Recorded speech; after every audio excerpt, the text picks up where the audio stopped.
আসসালামু আলাইকুম ওরহমতুল্লাহি ওবরকাতুহু।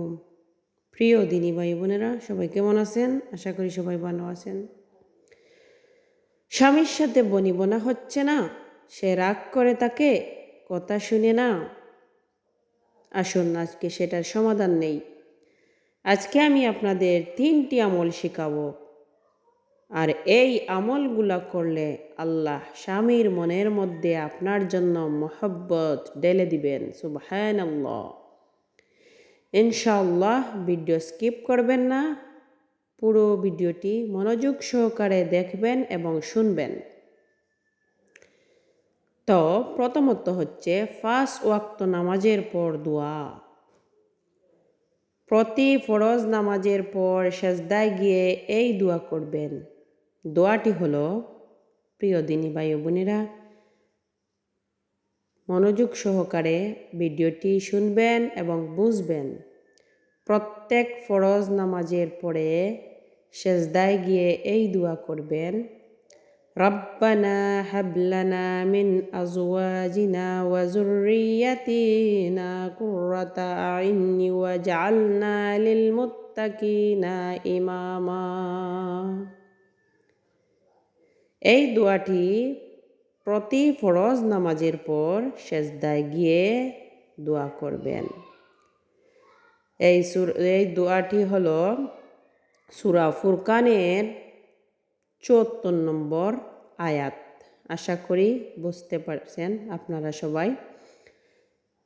আপনারা সূরা ফুরকানের ৭৪ নম্বর আয়াতটা দেখে নেবেন, ইনশাআল্লাহ সহিশুদ্ধভাবে পড়বেন। সেই আয়াতের অর্থ হলো, হে আমার রব, আমাদের স্ত্রী ও সন্তানদের আমাদের চোখের শীতলতা বানিয়ে দিন।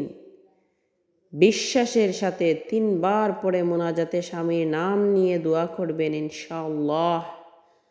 আল্লাহ চাইলে কি না করতে পারেন, প্রিয় দিনী ভাই ও বোনেরা। 2 নম্বর আয়াত হচ্ছে সূরা ইউসুফ তিলাওয়াত করবেন। প্রতিদিন রাতে ঘুমানোর আগে 3 বার সূরা ইউসুফের 4 নম্বর আয়াত পরে স্বামীর ছবিতে বা তার ব্যবহৃত জিনিসে ফু দিবেন। আয়াত হলো, ইজ ক্বালা ইউসুফ লি আবিবিহি। এই সূরায় আল্লাহ ইউসুফ আলাইহিস সালামের চেহারা নূর দিয়েছিলেন। আল্লাহ চাইলে আপনার চেহারা ও আচরণে নূরে দিয়ে স্বামীর মন নরম করে দিবেন, ইনশাআল্লাহ। বেশি বেশি করে সূরা ইউসুফ পারলে প্রত্যেক দিন সূরা ইউসুফ পাঠ করবেন, ইনশাআল্লাহ। 3 নম্বর হচ্ছে ইস্তেগফার। সবচেয়ে জরুরি। শুধু আমল করলে হবে না আপু। রাসূল সাল্লাল্লাহু আলাইহি সাল্লাম বলেছেন, যে নারী 5 ওয়াক্ত নামাজ পড়ে, রমজানে রোজা রাখে এবং লজ্জাস্থান হেফাজত করে এবং স্বামীর অনুগত থাকে, সে জান্নাতের যে কোনো দরজা দিয়ে ঢুকতে পারবে নিঃসন্দেহে। তাই রাগ কমান, সুন্দর করে কথা বলেন, খেদমত করেন, সাথে দিনে 10 বার আস্তাগফিরুল্লাহ পড়েন। একবারে নিম্নে আমি বলেছি 10 বার আস্তাগফিরুল্লাহ পড়েন। গুনাহ মাফ হয়ে যাবে, ইনশাআল্লাহ। মাফ হলে রহমত আসবে। প্রিয় দিনী ভাই ও বোনেরা, পুরা মনে রাখবেন, বশ করার মালিক একমাত্র আল্লাহ তাআলা। আমরা শুধু উসিলা করি। আল্লাহর উপর ভরসা রাখেন, দেখবেন সব কিছু আল্লাহ তাআলা সমাধান করে দিয়েছেন। এবং সেই আমলগুলা করুন, সবর করবেন। 40 দিন এই আমলগুলা করেন।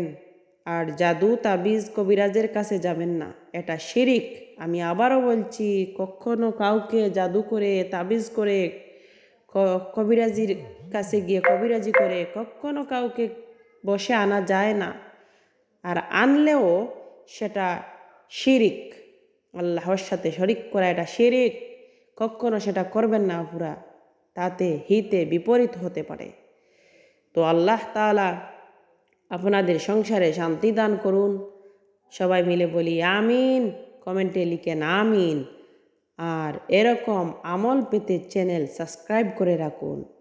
তো সবাই ভালো থাকুন, সুস্থ থাকুন, প্রিয় দিনী ভাই ও বোনেরা। আশা করি সেই আমলগুলা করে দেখেন এবং পরবর্তীতে ইনশাল্লাহ ফায়দা হবে, কমেন্টে জানাবেন। আসসালামু আলাইকুম ওয়া রাহমাতুল্লাহি ওয়া বারাকাতুহু। SR ইসলামিক চ্যানেলের সাথে থাকুন।